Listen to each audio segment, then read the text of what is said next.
Jai Hind, this is Brigadier Hemant Mahajan. This is the 22nd episode on issues related to national security which affect India's internal and external security. Today, we'll start first with the economic security. In the economic security, there was a data available this week in the news which talked about kind of money that government of India is spending on subsidies. The subsidies are called 3F. I repeat 3F: food, fuel, and fertilizers. I repeat: food, fuel, and fertilizers. As far as fuel is concerned, that is petroleum, gas, etc., petroleum, diesel, gas, etc., this there is not too much of a problem because whatever increases and decreases that take place in the price are covered up by the price rise. However, as far as food and fertilizer is concerned, government is spending a lot of money in subsidizing the farmers and of course thereby the consumers. If I have to quote certain figures, just some figures I'll quote. The subsidies today is so high that we are spending money to the tune of 214,580 crores. 214,580 crores of subsidies on food and fertilizer, which is very, very high. And anybody who understands subsidies understands that this money does not reach the actual people, that is, the farmers and, of course, the common people. So, what is the way out? Expert committee has recommended that this huge bill which government budgets out of its revenue expenditure nearly 35-40% should be replaced by what is called as the direct benefit transfer. What it means is whatever money you want, whatever subsidy you want to give to the farmers with regard to procurement of wheat and rice, or with regard to giving them of fertilizers, it should be done under the Jan Dhan Yojana. It should be sent directly to their accounts so that there is no problem, and the people in between industry and the long chain that is there, that is eliminated, so that we are able to reduce the subsidy as well as ensure that the money reaches the hands of correct people. The next issue with regard to economic security is with regard to Himachal Pradesh. Recently, new government which came to power in Himachal has announced that it is going to go back towards what is called as the OPS, or Old Pension Scheme. This will be an economic disaster as far as Himachal Pradesh is concerned, because what it simply means is in 2004 this old pension scheme was stopped all over India, and India started what is called as the NPS, or the new pension scheme. Uh, Everybody is aware that we used to give pensions to our employees of the central government as well as the state government. So therefore, the bill of old pension scheme was so high that government thought that it could not carry on like that. So it decided to stop this old pension scheme, and it started off what is called as the new pension scheme, in which government doesn't give any pension after a person retires, but government contributes to the tune of about 10 to 15% of the basic pay of an employee, so that it is more feasible. And the new pension scheme today, the funds that come under that, huge amount of funds have come inside this scheme, and it is managed quite well by various fund managers of the public sector, the private sector, as well as the mutual fund managers. So this was doing very well. Now, if you decide to go back to old pension scheme, it will be a disaster, because certain only government employees will benefit because of that, but the money, the burden of giving them pension will fall on the present generation, because with the population graying, population becoming old, you'll have to give them pension for a very long time, and this will be a huge burden as far as government is concerned. So this kind of a starting off of old pension scheme again will be a disaster, and it should not be started again. The next issue pertains to external security. Today, Nepal and India are holding joint military exercises. That's a good news. It's a message to China. Also, India's chief of naval staff today is on the visit to Sri Lanka. This will improve our bilateral maritime ties. And at this point of time, there's a major air exercise which is going on in northeast India, in which Rafales, Sukhois, and other aircraft that are located in the northeast airfields are taking part. So today the Rafale fleet is complete. We have two squadrons of Rafale, and they are also taking part. And the good part is lot of parts, lot of spare parts which are being manufactured in India is also being used by Rafale in the Rafale aircraft which are being used by rest of the world. The next issue pertains to Pakistan and Afghanistan. Afghanistan and Pakistan is very, very unquiet. Lot of violence is taking place. Every day there's a news of the Chinese, of the Afghanis firing on Pakistanis, Pakistanis firing back, some soldiers being killed. The latest was at a hotel in Kabul, which is owned by the Chinese, was attacked by the IS. One is aware of the terrorist group which is called IS. They attacked it. The attackers were killed, but five Chinese were injured. And China is using private security companies in these hotels. But the point at issue is that China today has given a warning to its citizens. It has told them that it is not safe to stay in Afghanistan, and all the Chinese citizens should leave Afghanistan and come back to China. When Taliban came to power, there were some so-called strategic experts. I call them armchair strategists who claim that China will start exploiting now the mineral wealth of of Afghanistan, and China will gobble Afghanistan. But it has not happened that way. Today, it is the Chinese who are suffering at the hands of Afghanis, especially the Talibanis. And even the Pakistanis are suffering now because Durand line, which is a boundary line between Pakistan and Afghanistan, is not acceptable to them. And certain groups like the Tehrik-e-Taliban Pakistan, etc., are have their bases in Afghanistan and are carrying out attack inside Pakistan. So Afghanistan, instead of providing a strategic depth to Pakistan, it is Pakistan which is providing strategic depth to Afghanistan.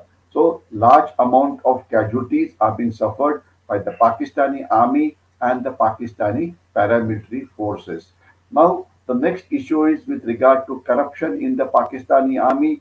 General Bajwa was the chief of Army Staff of Pakistan who retired just at this month end today has declared assets of $12.7 billion as per the official record. His wife has assets of more than $2.2 billion.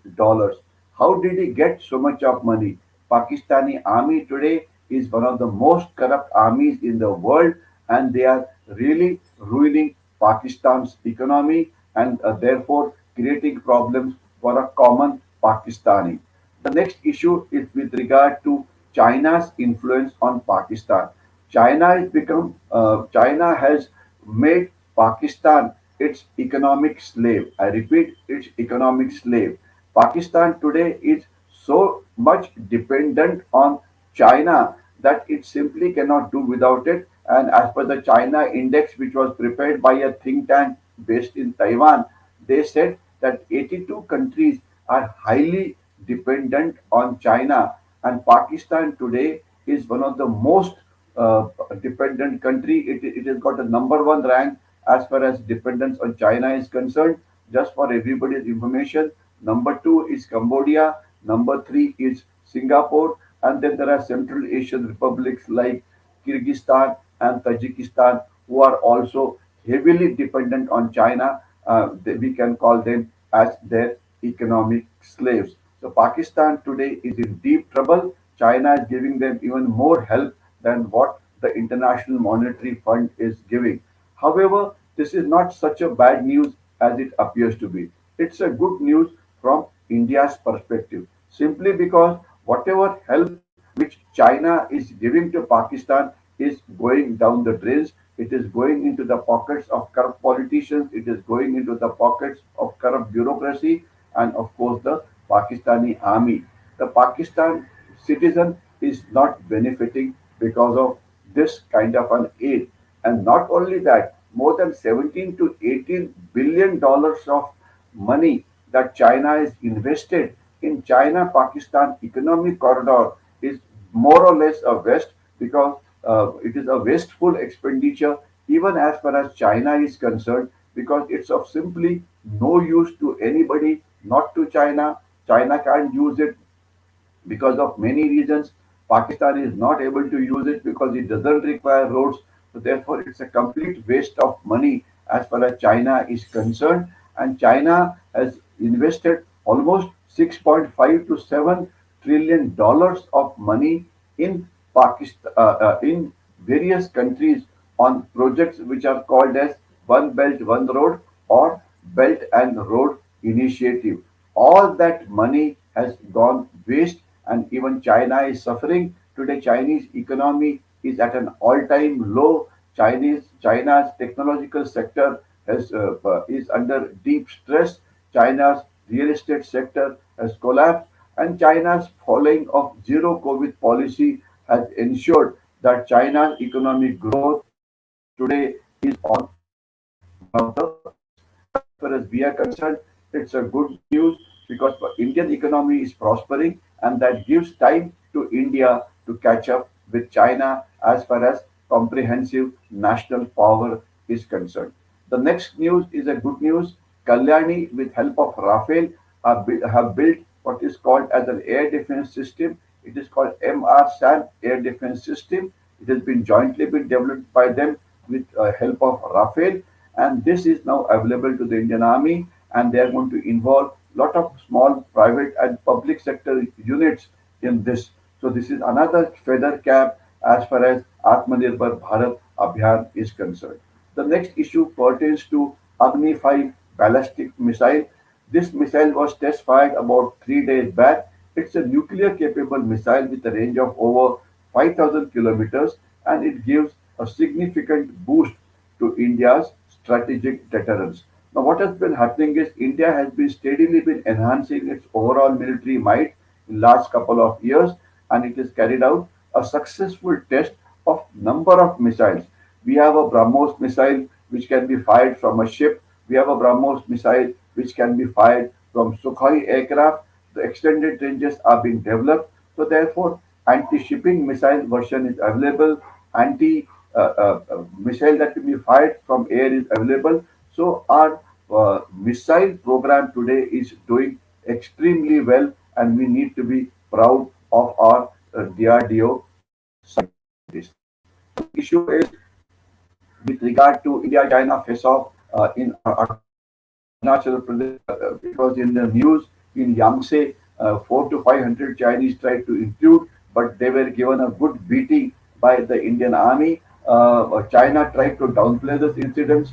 Indian government also talked about it 3 days, 3 days later. But the issue is, Pakistan today, the People's Liberation Army or the Chinese army has perfected a street gang style kind of a fighting on the LAC, in which they're using the border troops are using spike clubs with teasers to pulverize the opponents, etc. So now the good part is that even the Indian army started using these kind of non-lethal weapons in a big way, Trishul and those kind of things, and it was able to give back Chinese a big dose of their own medicine. However, what we have to understand is if you bash up China once, that is not adequate. They'll keep on coming because they believe in long-term strategy. So therefore, we have to ensure that non-lethal weapons which China is using on the borders are infantry. The Indian Army gets a class of weapons which is much better than that. And it is in this kind of weapons we should not be talking about Atmanirbharta. Whatever best is available in the world, we must get it straight away simply because Indian Army cannot wait for our own people to manufacture these kind of weapons. These kind of street fighting weapons, non-lethal weapons should be made available to them the best as far as world is concerned. It is also called in policing language as riot control weapons. So best riot control weapons must be made available to the Indian Army.